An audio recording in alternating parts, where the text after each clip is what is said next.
Йон Сабантуйларында мин шундый холкым уна чакырдыгыз, бәлки ялгыш чакыргансыздыр. Мин шушылай әйтә торган, аркылы әйтә торган кеше инде. Теге стадионнарда, зур концерт залларында үткән әйбер Сабантуй түгел инде ул тамаша. Сәнгать тамашасы дип әйтергә кирәк. Сабантуй ул менә авыл читенә чыга, үзенең авылында яшәгән берничә 100 кеше, 100 кеше, үзе көрәшә, үзе җырлый, чәй эчә, тарала. Ничектер тәмле. Шундыйна барыр идем мин. Менә үземнең авылга барыр идем. Мин үзем Башкортстанның Бишбүләк районы, Дисән авылы, Ает авылы, Фатих Кәримнең. Андыйга мин кайтканым бар. Шундыйны гына мин Сабантуй дип таныйм. Хәзергесе ниндидер тамашага җырчыларны чакыруга гына кайтып калды. Әлбәттә, ул гына түгел ул. Сабантуйны сәбәп итеп җырга, фольклорга, ниндидер шул тамашага ихтыяҗны канәгатьләр. Авылда яшәгән кешеләргә, сусаган кешеләргә ул да файдалы. Һәм шул Сабантуйны сәбәп итеп кешеләр кайта шәһәрдән, авылдашлар кайта. Шуңа күрә мин аны чукмас идем, ләкин ул кадәр акча чыгарып, ул кадәр кыйммәтле итеп һәм зур залда 3 сәгать, 5 сәгать карап утыра да, стадионда яңгыр яуса да карап утыра да, аннан тарала. Нинди Сабантуй инде. Шуңа күрә Сабантуй ул гадәт, гырыф һәм яшәү рәвеше һәм неформальный, гайре-рәсми аралашу. Димәк, бәлки аны онлайн Сабантуй итеп, менә узган елгы вакыйгаларга онлайн Сабантуй булды бит инде, бәлки шул форматта гына калдырырга. Алла сакласын, мин бөтен дөнья татар конгрессында эшлим. Анда мин аны әйтмәдегез, анда дөнья дигән видео студия бар, шуның башы мөхәррире булып саналам инде. Саналам дим, чөнки анда мин генә дә эшләмим. Дөнья студиясе радио буларак шушы Татарстан радиосында бергә башлаган идек конгресс белән. Онлайн дигән мәҗбүри Сабантуй ул тамаша булды экраннан, компьютерда карарга. Бу бөтенләй башка әйбер. Кызыксынган кешегә бераз кирәктер, ләкин онлайнга Сабантуйны аралашуны айландыру ул фаҗига инде. Сагынган кешегә, чөнки менә бу WhatsApp аша яки аерым Сабантуйны, чөнки ул федераль онлайн Сабантуй дигәч, ул бит ул шундый күп тамашаны монтажлау, карап утырырга. Аннан соң интернет, онлайн булгач интернет бит инде. Интернет булгач күпчелеге кичкенә экраннан кисә телефоннан карый аны. Кисә телефонның колонкасы да зәгыйф. Менә бу тагы минем особое мнение була инде. Кирәкмәгән сүз бу. Ләкин караган кешегә, тыңлаган кешегә радио булгач мин чын радио алгычтан тыңлауны. Тамашаны зур экраннан карауны тыңлауны. Һич юк iPadта. Һәм әлбәттә аның колонкасы тавышы сыйфатлы булырга тиеш. Шуңа күрә онлайн булган хәлдә рәхим итеп менә шундый чараларны күрсәгез иде. Әлбәттә онлайнның шәп ягы бар. Еракка тиз генә барырга, юлга расходланасы түгел. Менә бүген була, аны Австралиядә күрә, бөтен дөнья күрә, әгәр дә караса. Римзил абый, менә тапшыруыбызның инде төп темасына әйләнеп кайтыйк әле. Менә сез инде әйтеп киттегез, Башкортстанда туып үскән, анда татар филологиясе бүлеген тәмамлаган, ике республика өчен дә сез билгеле, танылган журналист, җәмәгать эшлеклесе. Менә үзегезгә кайсы республика якынрак дип әйтим әле? Мин 30 яшькә кадәр яшәдем Башкортстанда, анда укыдым, эшләдем һәм 2 ел Мәскәүдә укыдым. Шуңа күрә мин ничектер бер дә аерма күрмим. Кайбер кеше ана Идел Урал дигән сүзнән инде күфер сүз дип уйлый, менә теге легион төзегәннәр дип исем имештер, шундый милләтче, алай түгел. Идел белән Урал арасындагы мөхиттә татар халкының 80% яши. Бигрәк тә Татарстан, Башкортстан, әле якын арадагы Ульян, Пермь, Самара якларын исәпләгәндә, Чиләбе һәм Курган өлкәләрен карасаң, менә шушы төбәкне мин ватан дип саныйм. Һәм менә үзем Башкортстанда яшәсәм дә, шушы 30 яшькә кадәр Казанда бердә булмадым. Ләкин мин Казан дәреслекләре буенча укыдым. Шушы Камал Саттаров тавышлы Татарстан радиосын тыңладым. Уфаны да тыңладым һәм башкорт теле шушы телевизор, радио аша, газета аша кирде. Бернинди мәктәптә дә укымадым. Башкорт телен катасы язырга, сөйләргә дә булдыра алам. Ягъни шушы мәгълүмат мөхитенә керсәң, ул бер дәүләт, бер ил. Шуңа күрә бу мин Башкортстан, Татарстан дип аермыйм. Әлбәттә Татарстан татар халкының милли яшәеше өчен чыганак бирә торган шундый бер оя һәм татар рухи мәркәзе.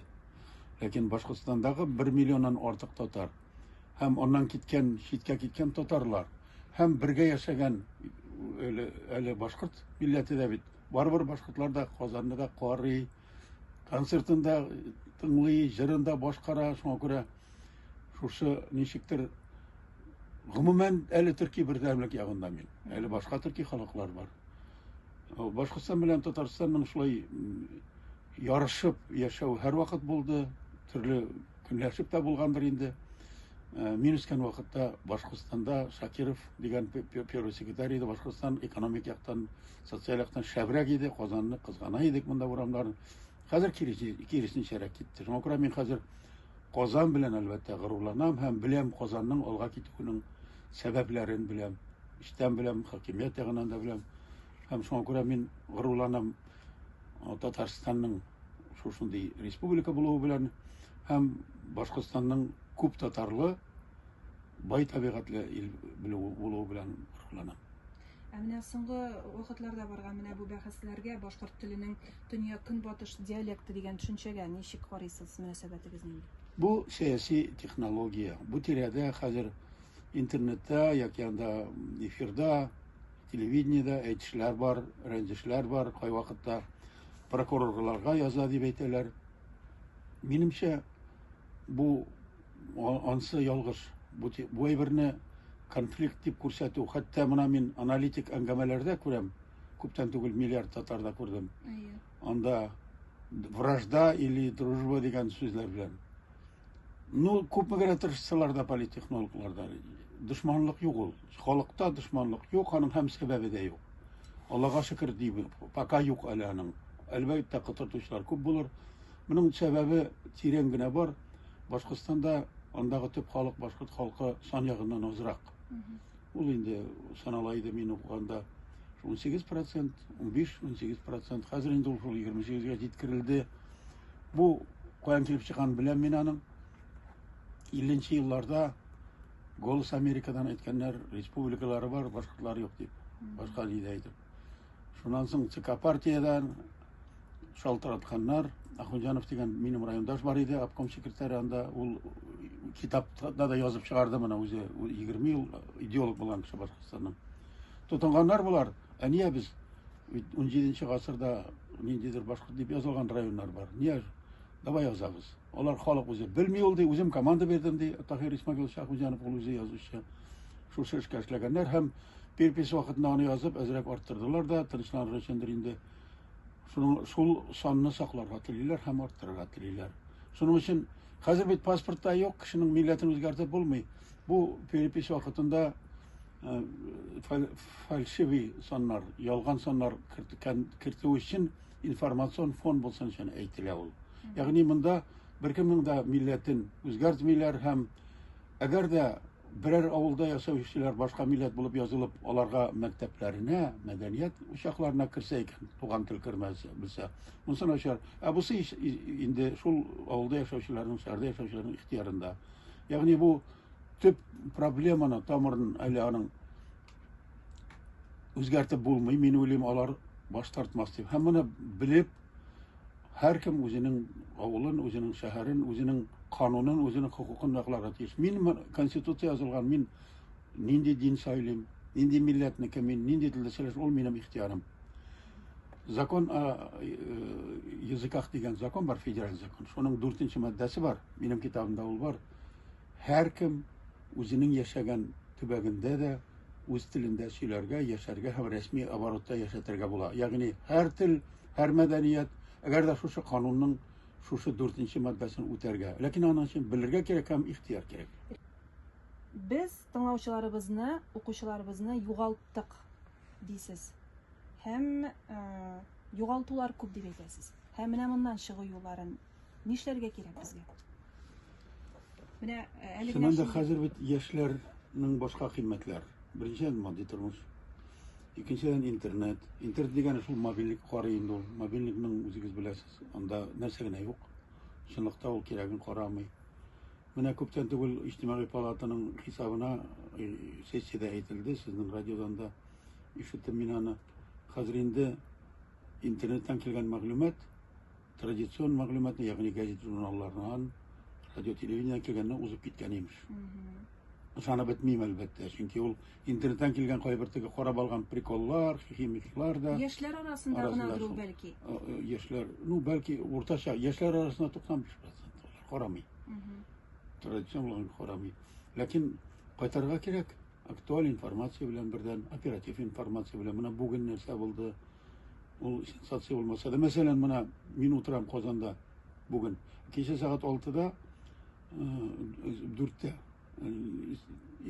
Төркиядә Мармарис портына җир тирәле минем дуслар яхты белән урап кайттылар. 9 ай. Җилкәнчеләр. Мин шуны тиз генә конгресс сайтына куйдым. Бүген нидә? Мин беләм инде бүген шаккатырлар дип. Беркем шаккатмый. Бит ул җилкән белән күпме алар бит моторсыз җилгә каршы барып 45 мең километр. Җирнең әйләнә тирәсе юлы 40 мең, бу 45 мең үтеп кайтканнар. Шундый замана җитте. Шуңа күрә бөтенләй башкача эшләргә кирәк дигән сүз. Һәм кешегә барыбер хакыйкать кирәк ул тәнкыйть яки җимергеч информация түгел. Бердән хакыйкать кирәк. Икенчедән һәм актуаль кызыклы фикер, мәгънәле шәхесләр кирәк, мәгънәле гамәлләр кирәк. Менә шушы җилкәнчеләрнең командиры Алмаз Алиев нәкъ 30 ел элек дуслары белән менә без ватан җәмгыятеннән оештырып җибәрдек. Кара диңгез кичте. Беренче тапкыр җилкән Энҗе, Багира һәм Идел дигән камера яхтада. Шул Алиев бу юлы шушы җилкәндә минолга белән йөзәргә чыгып китте һәм 70 яшен шунда бәйрәм итте юлда. 71 яшьлек булып кайтты һәр Алмаз Алиев, шундый әлбәттә ул сифа буйлы кирәк бит кеше. Менә мин су эчендә күз алдына китерәм, океан эчендә 9 ай йөзеп карасын. Любой җирдән бит дулкын килеп чыгара мөмкин. Батып уйласың, син акула тотамы, нәрсә була? Ашарга бетә.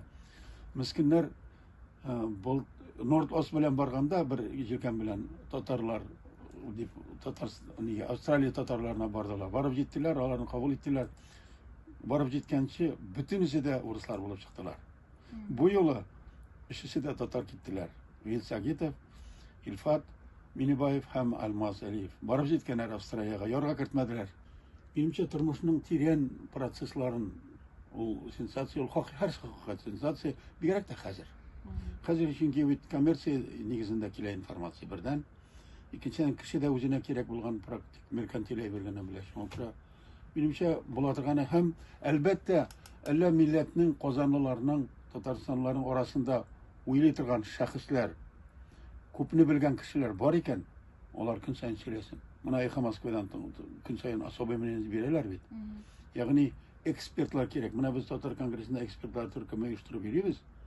Безне чакыргалыйлар инде ана бигрәк тә Яңа Гасыр телевидениесына.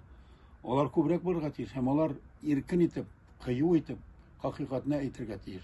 Аны бит әле тыңлаучысы да кирәк, Римзил абый. Икесе дә кирәк. Тыңлаучысына кирәк, тәкъдим итү кирәк. Безнең тыңлаучылар әзерме соң? Укучылар әзерме? Андый мәгълүматкә безне бит инде әзер түгелдер, ләкин әзерләргә кирәк. Аның төрлечә. Менә Азатлык радиосы элек бит инде салкын сугыш беткәч трансляцияләнде. Ул вакытта рөхсәт ителә иде. Ретрансляция бирдек шушы радиосы Яңа Гасыр. Шул вакытта бер төркем тыңлаучылар җыр бирмисез нишләп дип 1 сәгать ретрансляция урынына жалолар яза башладылар. Шулай нитеп инде. Ул вакытта радиолар әз иде. Ә хәзер бит җырлар тулы, җырлар дискта бар, флешкада бар, компьютер эчендә бар, 5-6 радио бар. Ул җырлар бит инде уйдырып беткән, чөнки алар күп. Һәм алар кабатлый бер-берсен. Төрле радиолар кабатлый. Шулай булгачтан аларны сөйләп яхшысын гына бирергә кирәк. Һәм сыйфатлы мәгълүмат та кирәк, мәгънә кирәк, контент кирәк. Моның өчен халыкның зәвыгын да кире кайтарырга кирәктер, Римзил абый. Ну, кире менә шул аналитик саллы тапшыруларга кызык хәбәрләр. Бу торган барбар иҗтимагый аңны, инкыйлабны, фикерләүдәге реформаларны без формалаштырабыз. Аннар Римзил абый менә безгә мөмкинлекләр бирелде шикелле. Әмма татар телендә рәхәтләнеп аралаша, әмма шунда блоглар алып бар, үз фикереңне әйт. Ләкин нишләптер мөмкинлекләр бирелгән саен без телдән бизә башладык шикелле. Моны тагын да шул теге татар мәгарифенә кайтарып калдырыкмы инде. Мәгариф турында ансы дөрес кызганычка каршы 2004-2007ләрдән соң мәгариф кысыла башлады. Ләкин патша заманында бөтенләй булмаган дәүләт мәгарифе. Халык үзе Тукай заманында уяну турында сөйләгән булсалар, хәзер инде гамсызлыктан айну турында әйтергә кирәк. Димәк, без иҗтимагый оешмаларда, мәдәният хезмәткәрләре дә, мәгарифчеләрдә Аңлатырга кирәк без әлбәттә шушы мәгълүмат фронты бик бай бит, каналлары бай, без аны булдыра алабыз. Инде телгә килгәндә, менә Башкортстаннан киләләр, милләт дип шатнаган һәм телене белеп киләләр. Моңа кадәр шулай булды. Ни өчен алай? Чөнки үзара сөйләштеләр. Моңа кадәр авылларда һәм шәһәр гаиләләрендә күбесендә шулай сөйләштеләр. Шуңа күрә бер яктан бәхәсләр булса да, мин теге темага кайтып кирим әле. Башкортстандагы татар сөйләшү күбрәк. Алар әлбәттә Казанча, татарның Казан акцентын бик яратып, кысыкланып әйтәләр. Ләкин анда шундый бытовой конкурс сөйләме. Һәм бу сөйләшү мин килдем Актанышта, Мөслимдә, Азнакайда, гомумән Татарстанның көнчыгышында нәкъ безнең авылда күп сөйләшәләр. Хәтта менә безнең авылда Кызылбуда үзебезнең дип сөйләшәләр. Ул урта гасырлардан килгән, Алтын Урда заманына килгән татар, төрки теленең төрле версияләре.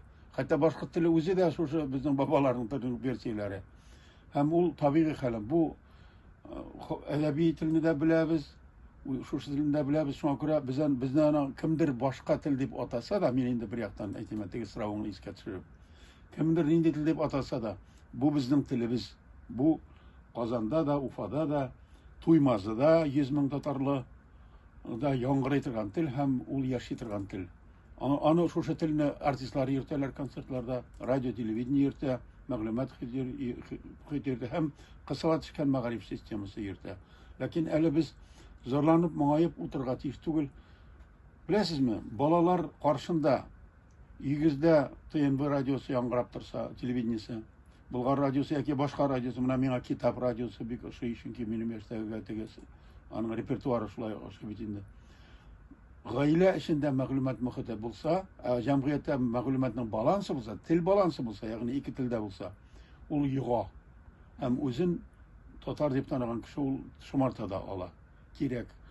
Гамсезлек шул. Гамсезлек булмагач, тәрбия кими, милли тәрбия булмагач килеп чыга кемнәр? Үз кешеләр яки анда котырып китеп теге Галәвиевләр килеп чыга. Чөнки мин ышанмыйм, Такташ, Тукай шигырьләрен укыган, матур татар җырларын җырлаган кешеләр этлеккә бара, ичкечелеккә бара, кеше үтерергә бара. Ышанмыйм, мөмкин түгел бу.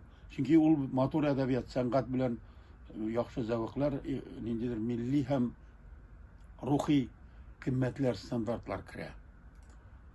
Кызганычка каршы глобализация имганландыра инде үзебезне, без үзебез карап торабыз шуңа. Чынлап та менә бит инде әгәр дә халык аңыннан, фикереннән, теленнән чыгарып атасын килсә, менә шушы туган телгә мәхәббәтне иң беренче аны мәктәптә битер дигәннәр бит инде. Сез бу фикер белән ни дәрәҗәдә килешәсез? Милли мәгариф системасы кысылды, ләкин барыбер шул авылда бит аның татар милләтеннән булган кешеләр арифметик укыта, математик укыта, география укыта. Шуннан соңгы вакытта мин игътибар итә башладым. Беләсезме, татар телен мәктәптән кертмәүчеләр кемнәр? Үзебез. Иван Грозный, Сталин яки анда Путин түгел. Ата-аналар балаларның башы җитмәскә җиңеләйсен дип. Һәм беләсезме, менә беренче тапкыр шундый күфер сүз әйтим әле, укытучылар, мәктәп директорлары. Чөнки ул ике тел булгач, ул татар төркеменә аерым класс кирәк. Аңа укытучы кирәк. Баш катырга кирәк. Аларның башында еге. Аларга бердәм имтихан бирергә, балаларны өлгертергә кирәк.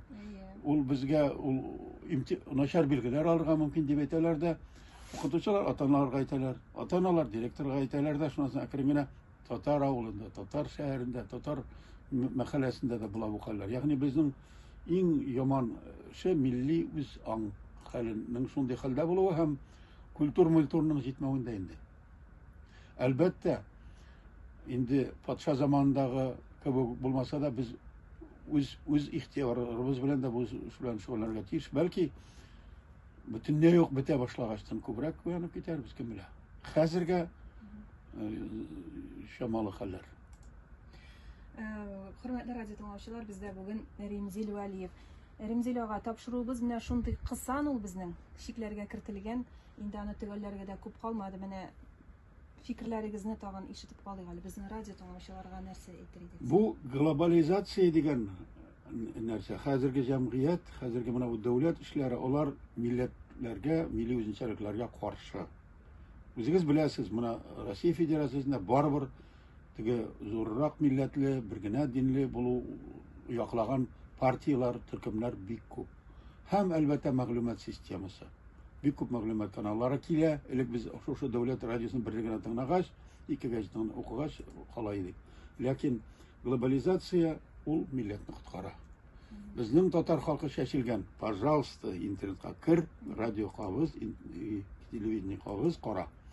Пожалуйста, үзенең авылың буенча WhatsApp төркем булдыр. Менә шушы аппаратлар аркасы ярдәмендә гаиләңдә, авылыңда, тыкрыгыңда син милли тормыш, милли иҗтимагый тормыш, милли хәрәкәт оештыра аласың. Бернинди сәясәт белән артык шөгыльләнмичә, үз эшең белән шөгыльләнә аласың. Балык тотасыңмы, татарлар белән бергә печән чабасыңмы, туй үткәрәсеңме, үзенең авылындагы сабантуендагы кызыкларны күрсәтәсеңме? Элек мондый хәл булганы юк. Әле бер 2 айга бер хат язып яши халык китә дә читкә. 2 айга бер хат яза, аннан кайта.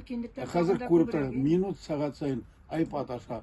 Ни өчен ул татарча белгән әби өендә үз баласы белән үз телендә сөйләшергә тиеш түгел. Һәм менә мин беләм танышлар, кем Канадада, кем Швейцариядә, аныклары белән iPad аша көн сайын сөйләшәләр, сәгать сайын сөйләшәләр.